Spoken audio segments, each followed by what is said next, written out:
Ready start.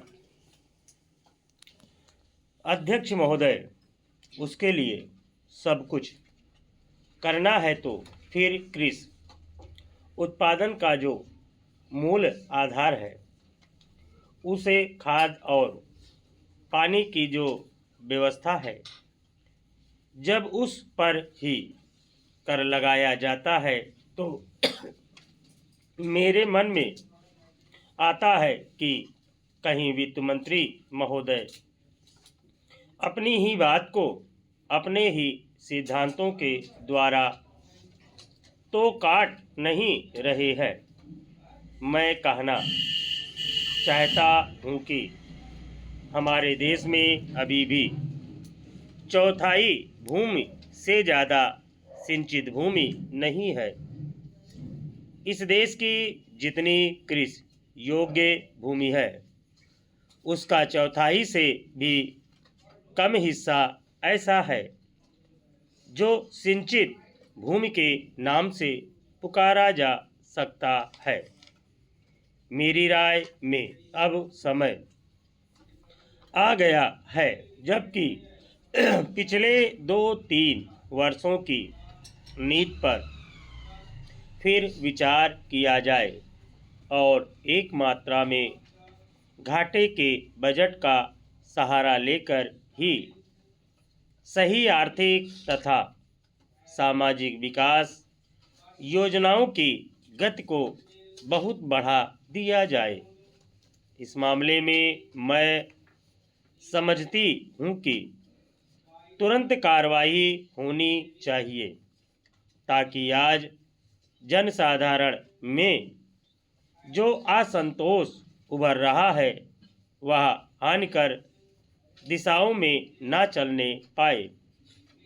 आज के राजनीतिक वातावरण की दृष्टि से भी मैं कहना चाहती हूँ कि विकास की गति को बढ़ाने की आवश्यकता सर्वोपरि है।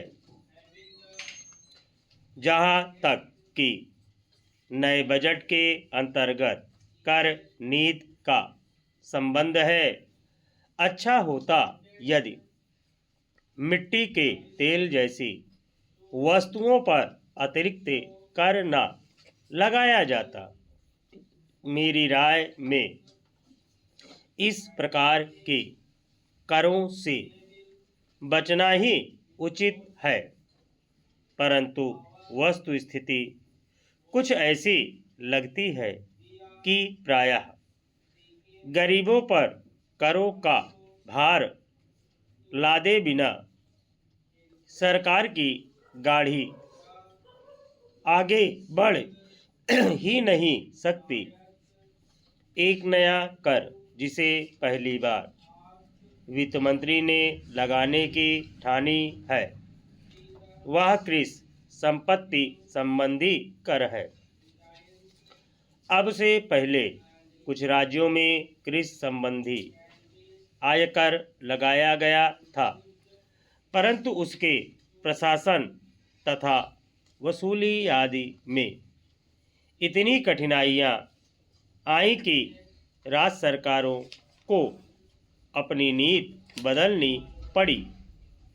बात यह है कि जहाँ करोड़ों अनपढ़ तथा गांवों में बसने वाले किसानों पर हिसाब किताब रखने और रिपोर्ट भेजने की जिम्मेदारी लादी जाती है, वहाँ ऐसा कोई कर सफल नहीं हो सकता। उल्टे उसके कारण लाखों लोग कई प्रकार से सताए जाते हैं और फिर वे लोग सरकार से नाराज हो जाते हैं। इसलिए पहले देखना यह पड़ेगा कि यह कर कितने कृषकों पर लागू होने वाला है और उससे कितना रुपया कर के रूप में वसूल होगा स्टाफ।